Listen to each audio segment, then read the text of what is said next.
तू की जाने प्यार मेरा मैं करा इंतजार तेरा तू दिल तू या जान मेरी मैं तेनू समझावा की ना तेरे बाजों लगदा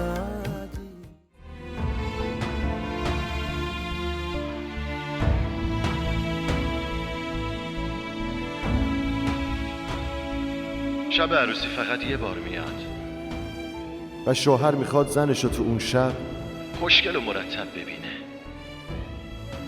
وگرنه شوهر بیچاره کل زندگی رو باید قیافه زنشو تحمل کنه.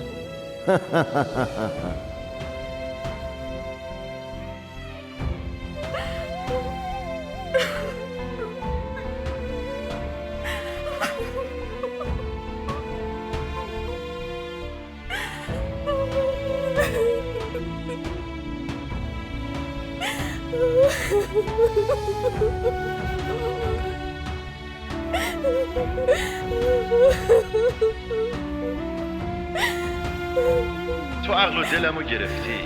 الان فقط یه جسم خالیم. من نمیذارم تو جایی بری. اسمت الان رو دستمه ازمیر. آره خب به خاطر تو یه ذره پاک شده. خودم باید درستش کنم. من هم تو رو پیدا میکنم هم اسمم.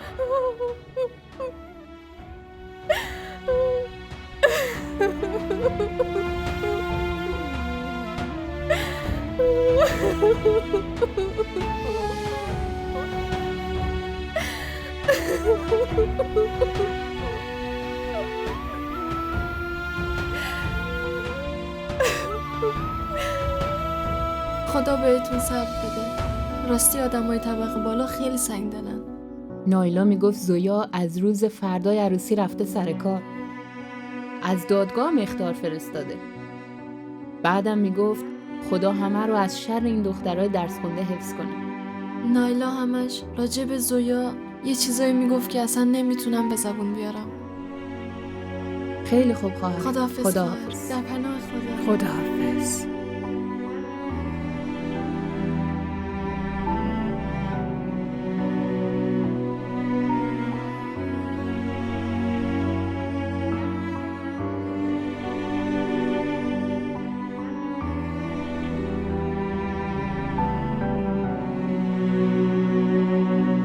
مامان شنیدی چی گفتن؟ ای بابا دخترم در دهنو نمیشه بس که. آخه همه این چیزا دست خدای بزرگه. اما قسمت ازمیر اینطوری نوشته شده بود. زویه چه تقصیری داره؟ دختر من بدقدم نیست. دخترم هر چی میخواد به دهنش میاد میگه. وقتی سایه شوهر از سر زن کم میشه انگار زن بیکسه. برای همین مردم هرچی به زبونشون میاد و میگن. وقتی بابات فوت کرد منم همه این حرفا رو تحمل کردم. اصلا نگران نباش. زویا با زانیار ازدواج میکنن و دهن مردم بسته میشه. مطمئن باش یه زن متأهل تو جامعه خیلی عزت و احترام داره. اینو بدون.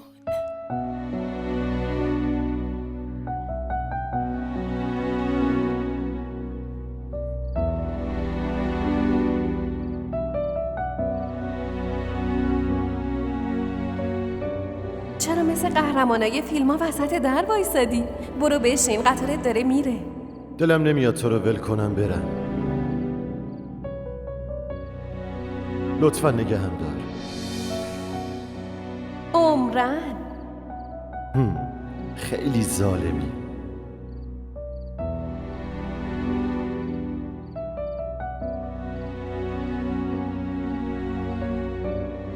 چرا نگهت نداشتم؟ گذاشتم بری.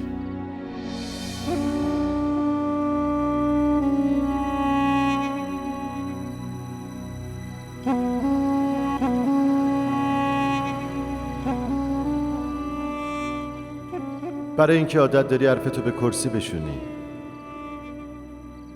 حالا برای چی داری گریه میکنی؟ تو هم بدون هیچ شکایتی همه حرفامو قبول میکنی. آخه کیا اینطوری تو راه ول میکنن میرن اسمی؟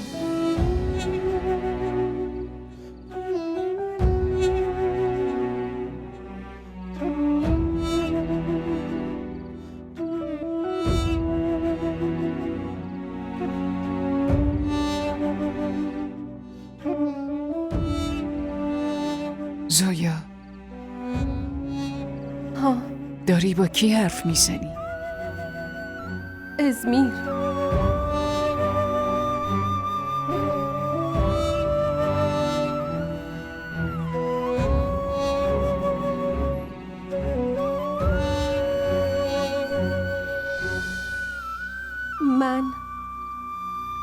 من ازمیر رو نکشتم. نمیدونم اون کجا رفت. من چطوری میتونم بکشمش؟ من خیلی دوستش دارم. من نکشتمش. برای چی رفت؟ کجا رفت؟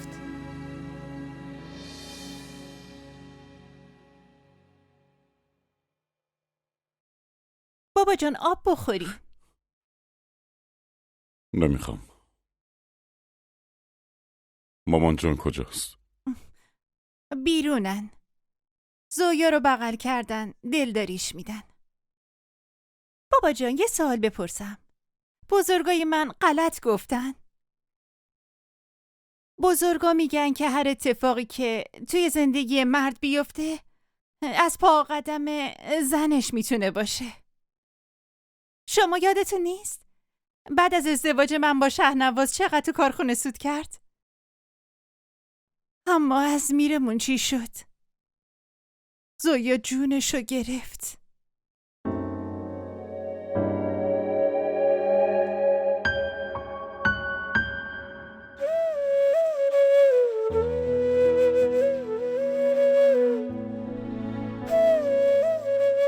حرف مردم با دعواست.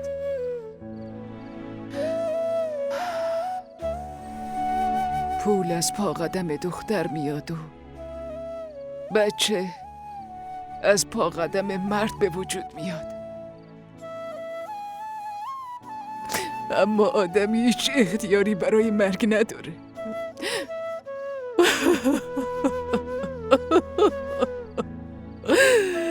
اون فقط همینقدر عمر براش نوشته شده بود. همینقدر عمر نوشته شده بود.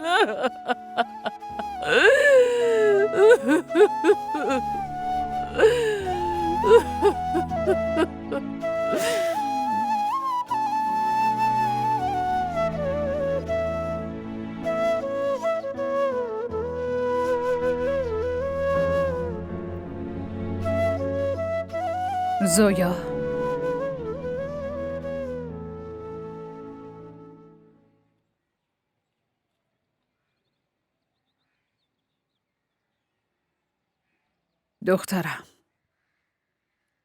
دخترم چند روز شده نه یه لقمه غذا خوردی، نه حتی یه چیک آب خوردی. وقتی اینطوری میبینمت حس میکنم چندین روز مریضی.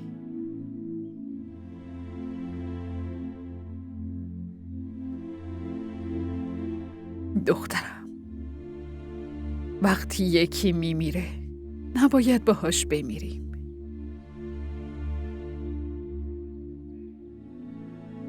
بدون اون نمیتونم زندگی کنم مامان. دخترم، خدا هیچ کسی رو تنها نمیذاره. همونی که به این دنیا آورده اسباب زندگی کردنم درست میکنه. فقط تو نباید خودتو ببازی. بالاخره این روزا هم میگذرن.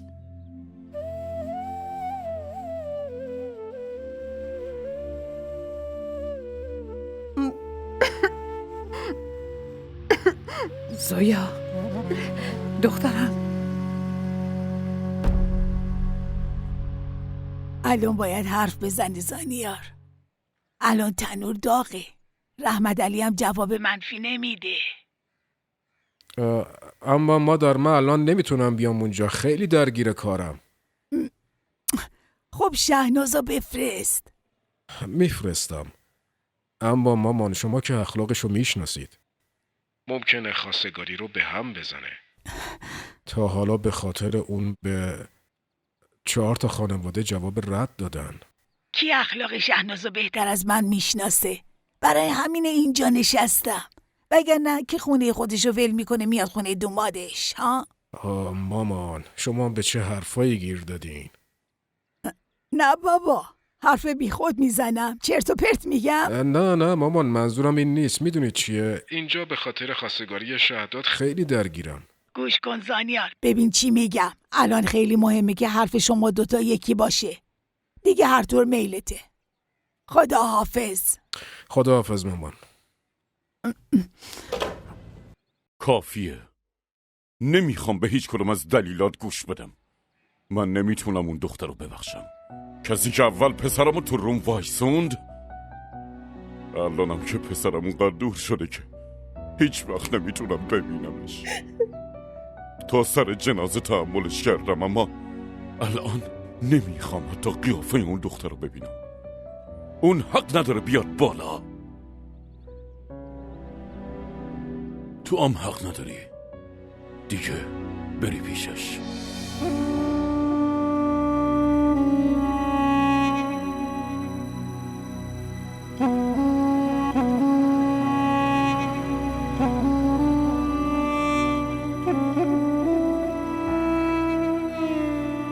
بشی.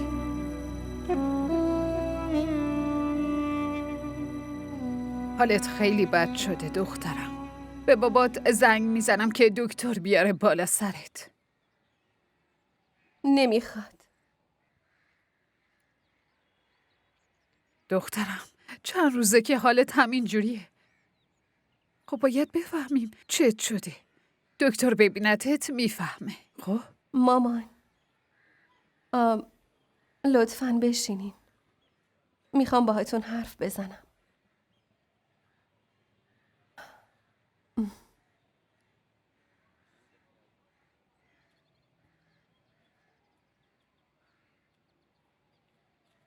بگو دخترم، چی شده؟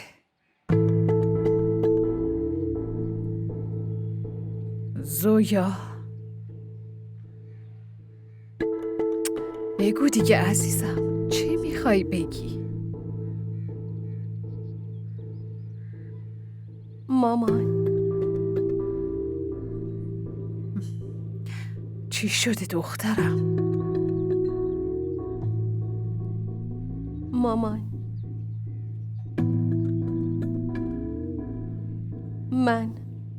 من حاملم.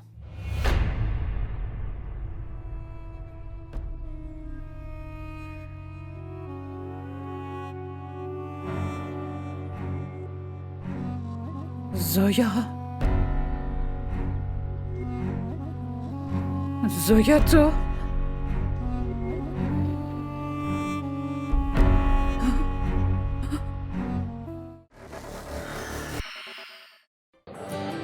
بگو ببینم خوشگله. دونی وقتی آدم عاشق یکی میشه دیگه نمیپرسه که چقدر خوشگل. شاید اون از همه خوشگل‌تر باشه. این عشق عزیز دلم، آب نیست که هر وقت تشنت شد بگی یه لیوان آب بده. برای آب باید هزینه‌شو داد، به همون قیمتی که تشنه‌های کربلا پرداخت کردن.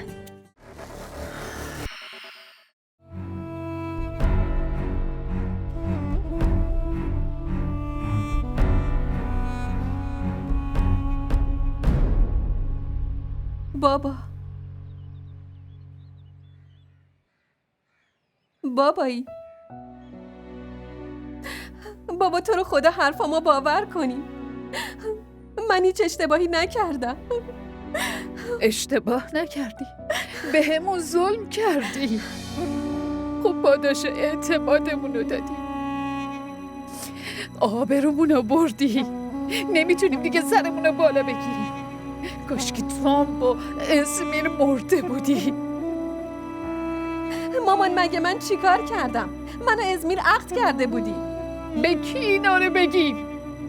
به کی اینا رو بگیم؟ بگو. خانواده عمود همه میدونن که تو نرفتی سر زندگی. کی حرفتو باور میکنه؟ بابایی، بابا تو رو خدا شما باور کنین من هیچ اشتباهی نکردم. ولی تو امروز اشتباهمو به هم فهموندی.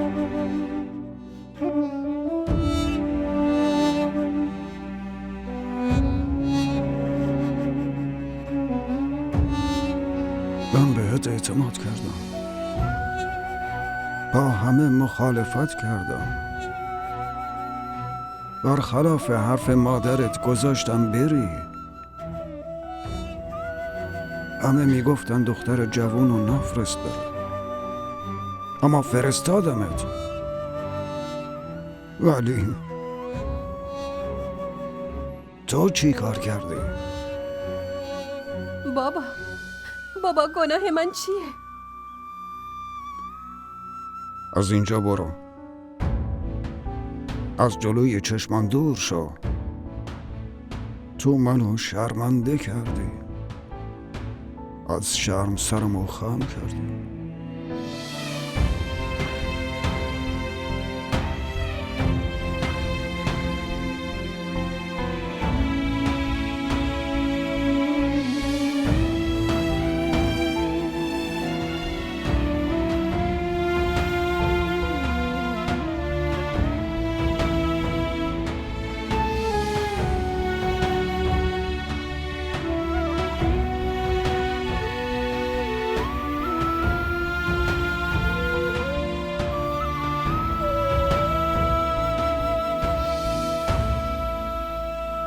نایلا یه قرص هم به من بده. باشه. حال مامان جان چطوره؟ خوابیدن؟ آره خوابید، ولی به 1000 سختی خوابوندمش. معلومه. کدوم مادری میتونه مرگ پسر جوونش رو تحمل کنه؟ ما را در شبکه‌های اجتماعی دنبال کنید.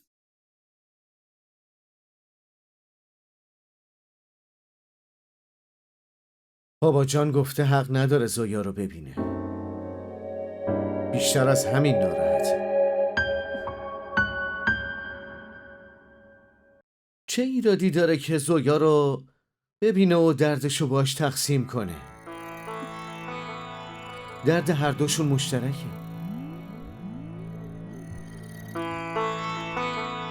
مرگ ازمیر خیلی ضعیفش کرد. این حرف بابا هم که قوز بالا قوزه.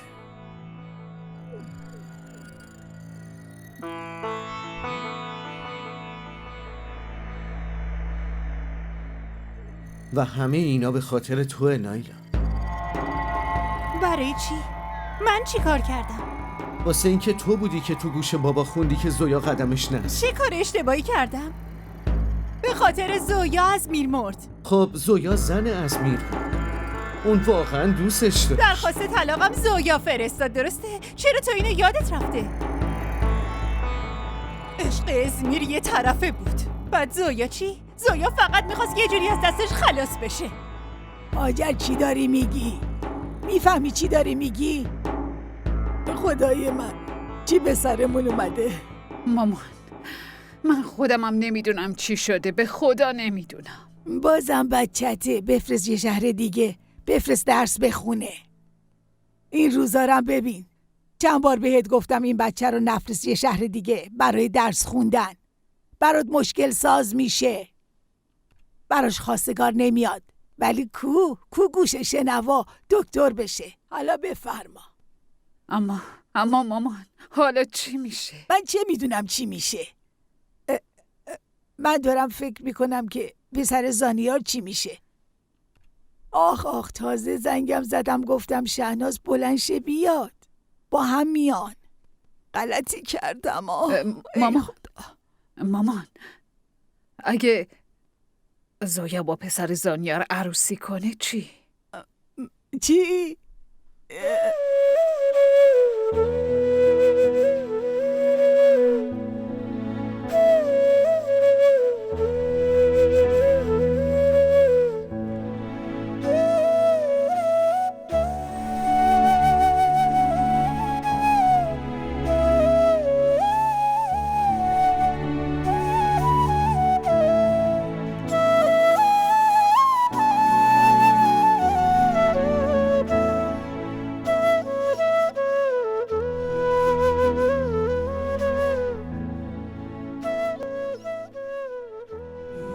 مادر چی داری میگی؟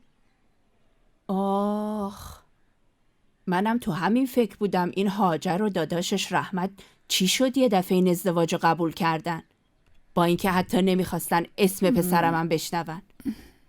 یه چیزی بگم مادر، ناراحت نشیدا، دخترتون کلن داره از دست میره.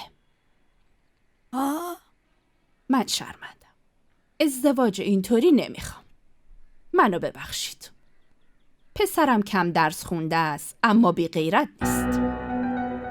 شهناز، درسته که ما تو شرایط بدی هستیم، اما معنیش این نیست که هرچی دلت میخواد بگی.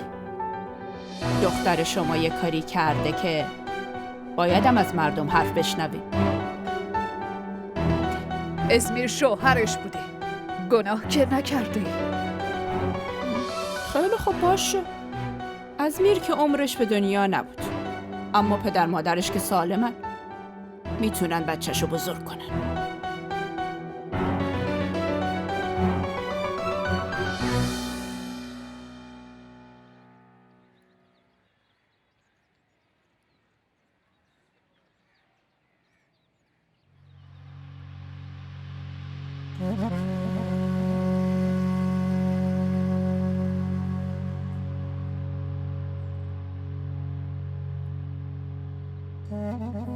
اومدم یه حرف مهمی باهات بزنم.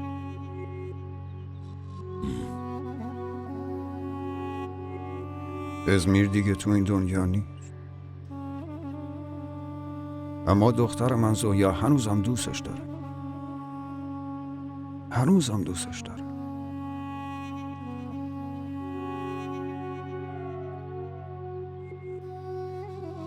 زنش که شد که نتونست بیاد تو این خونه، حداقل حالا که بیوه شده بذار بیاد.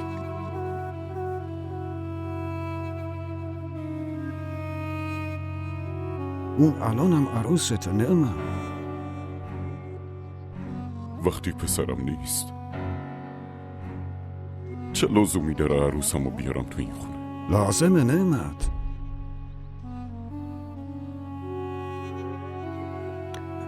اون آخرین نشون بچه تو داره نعمت. زویا داره مادر بچه ازمیر میشه.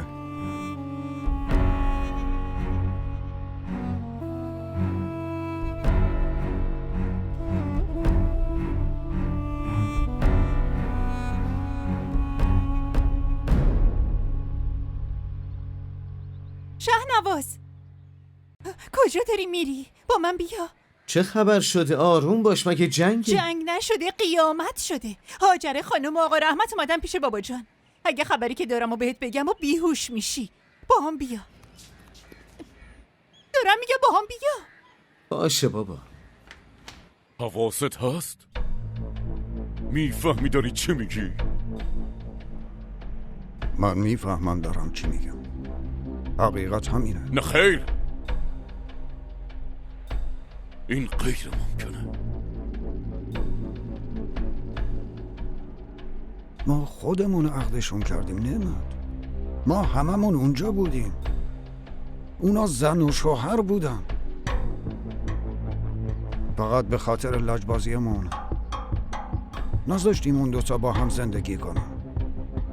اما مذهب بهشون اجازه داده بوده که با هم باشن. کافیه. شورشو در آوردی. باید از گفتن این حرفا حیا کنی. میخوای به پسرم تهمت بزنی؟ میخوای گناه دخترتو پای پسر مرده من بنویسی؟ حرف دهنتو بفهم. بسه! نخیر، با این کار دختر جوونت دیگه حق نداری. صداتو برای من ببری. دختر من هیچ گناهی نکرده. اون زنش بود، زنش. اون دوتا رابطهشون شرعی و مجاز بود. چه رابطه ای؟ دخترت برای پسرم درخواست طلاق فرستاده بود. اون نمیخواست باهاش زندگی کنه. بعدم از کجا معلوم که این بچه ازمیره؟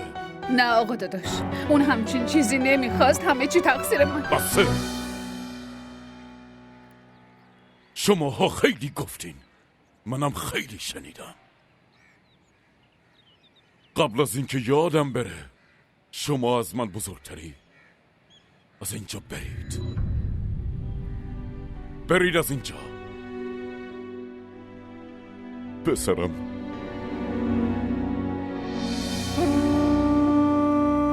پسرمو که ازم گرفتین، بعد از اون منم دیگه رابطم باهاتون تموم شده است. از اینجا برید، از اینجا برید.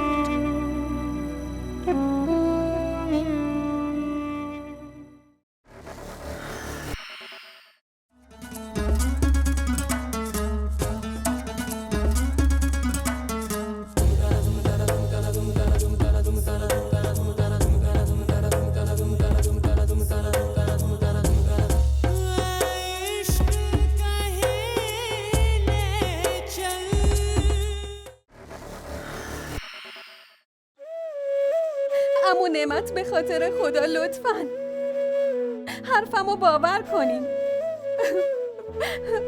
من بهتون دروغ نمیگم عمو. لطفاً این کارو با هم نکنین.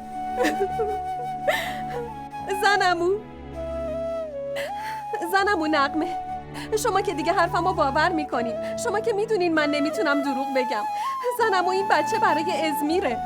لطفاً شما بهشون بگید من دروغ نمیگم. حداقل یه بار حرفشو گوش کنی. عمو نعمت، اگه باور نمیکنین بریم آزمایش DNA بدیم. بسه، خیلی حرف زدی. من دیگه هیچ کدوم از حرفاتو باور نمی کنم. به خاطر تو پسرم از دست دادم. دیگه نمیتونم بیشتر از این تحمل کنم. نایلا دخترم، بله. اینو ببرش پایین. بهشم بگو از امروز به بعد پا روی این پله ها نمیذاره. زنمو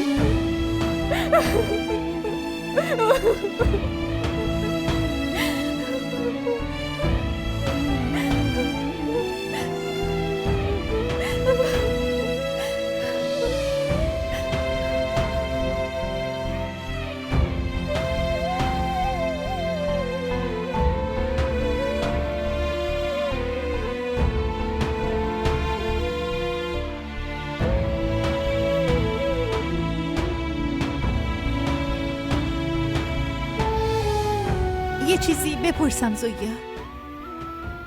ببین، از حرفم ناراحت نشی یا خب؟ من فقط میخوام کمکت کنم.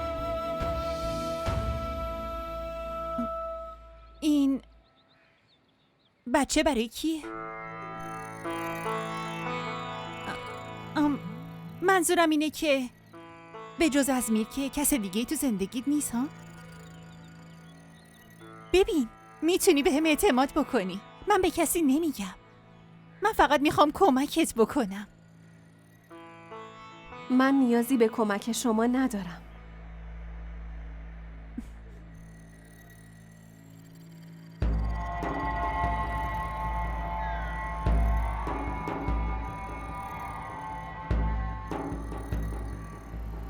ما را در شبکه‌های اجتماعی دنبال کنید.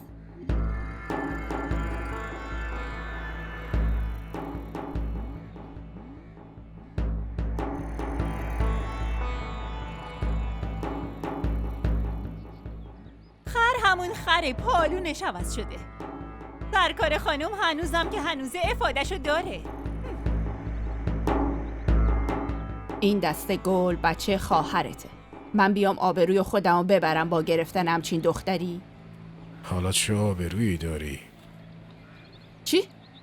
تو چی گفتی؟ یه بار دیگه بگو. نه هیچی همینطوری گفتم. همین، من فقط از این ناراحتم که با این صحبت‌ها پس شهداد مجرد میمونه اینجا که هیچ دختری قبولش نمیکنه.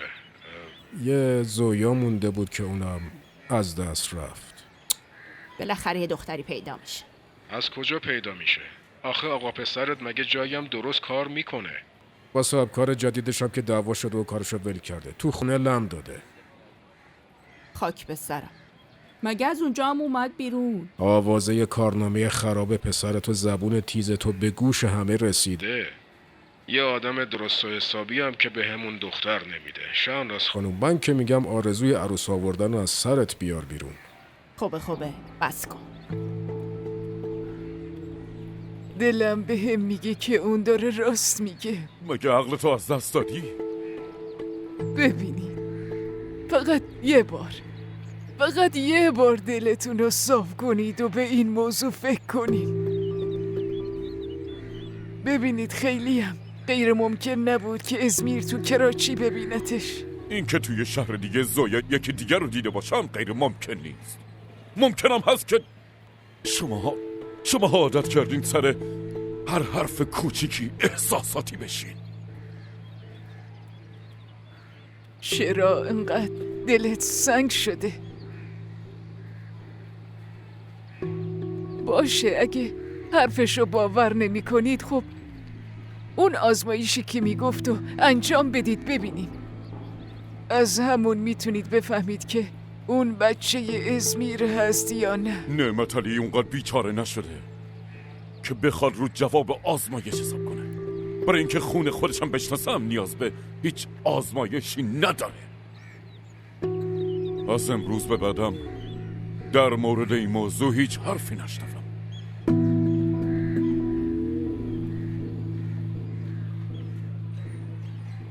آی خدا، خسته شدم. الان فقط همین یه راه مونده. از آزمایش DNA میشه فهمید که حقیقت چیه. اون چیه؟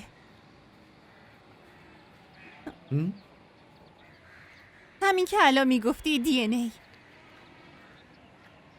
از رو اون میشه فهمید که بابای بچه کیه. واه، چطوری میشه فهمید؟ اینکه بابای بچه کی هست رو فقط مامانش میتونه بگه.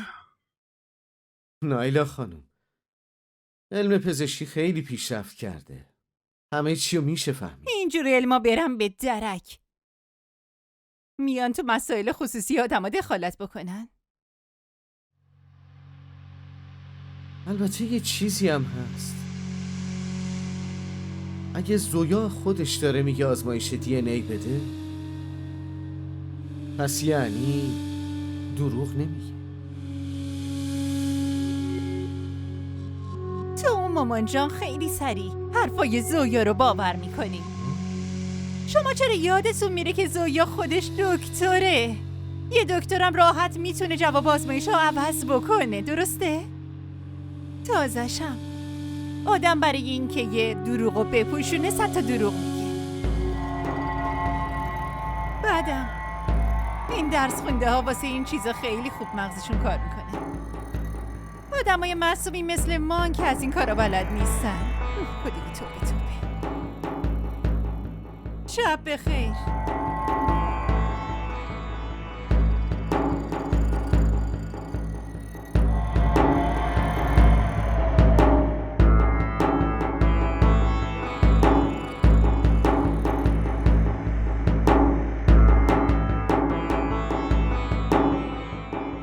درسته زویا تحصیل کرده است، اما بچه ساده و دلپاکیه. تو نمیتونی همچین دختری رو پیدا کنی شهناز. مادر، من برای اون پسر معصوم بیام یا همچین دختر بی‌آبرویی رو بگیرم؟ غیرت شهدادم اجازه نمیده. همچین غیرتی بره به جهنم. علاف و بیکار میشینه تو خونه، بعد میگه غیرتم داره.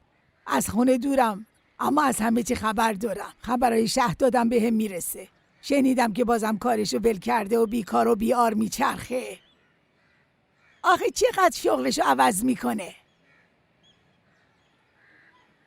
10 بار. بس کن، نخور، قند نگرفتی؟ خوب گوش کن ببین چی میگم. اگه زویا رو برای شهداد بگیری و سهم رحمت علی از خونه و کارخونه همه به زویا میرسه. تازه دکترم هست. بعدش هم هیچ کس حاضر نیست به پسر تو یه دختر بده. میدونی که اگر قبول کنی هاجرم همه زندگیشو مدیونت میشه. حرف کمی نیستا. آره. مادر جان، میفهمم چی میگید، اما بچه چطور میشه؟ ای بابا، مگه بچه به دنیا اومده حالا؟ اگه تو این وصلت رو قبول کنی به اونجاشم فکر میکنی. مامان واقعا راست میگی؟ پس نه، من تو این سن باهات شوخی دارم؟ نه اما باورم نمیشه. دیدی؟ آخرش هم همین زانیار به درد خورد. وگرنه از نعمت و نغمه که آبی گرم نمیشه. خدا همچین فامیلی و نصیب هیچ کس نکنه.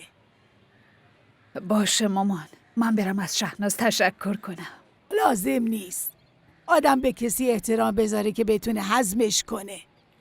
شهناز اصلا نمیتونه، رو دل میکنه. مامان تو این اوضاع سخت اون هوای دخترمون داره. شهناز بره گم شه. میخواستم یه حرف مهم بهت بگم. چی؟ زانیار و شهناز حاضرن زویا عروسشون بشه، اما یه شرط دارن. چی؟ اونا نمیخوان بچه زویا رو قبول کنن. راست میگن دیگه، اونا که همخونشن قبول نکردن، بقیه چرا این کارو بکنن؟ مامان میخوام شما رو هم با خودم ببرم اسلام آباد. بی ادب، مامان تو برای کار میخوای ببری؟ کی گفتم کار مامان؟ پس چی؟ به خاطر نوهاتون گفتم. منظورت چیه؟ شما خودتون میگید عروس سر شلوغه، دکترم که هست، منم که سر کارم، پس کی بچه‌مو نگه داره؟ چه بی حیا؟ بی حیایی کجا بود؟ برای بچه‌ام همین یه کارم نمیتونی بکنی ها ماما؟ دیگه چی؟ زنم و نغمه، شما که حرفمو باور میکنی، شما که میدونین من نمیتونم دروغ بگم. زنم و این بچه برای ازمیره، لطفاً شما بهش بگین من دروغ نمیگم. ازمیر منو ببخش،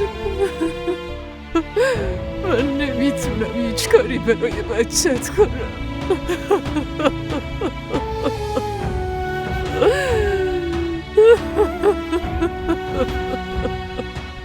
तू की जाने प्यार मेरा, मैं करा इंतजार तेरा. دیدی تیوی ارائه کننده بزرگترین سریال های درامای ترکی، کره‌ای، پاکستانی دوبله شده به فارسی می باشد. لطفاً سابسکرایب کنید و عضوی از خانواده ما شوید.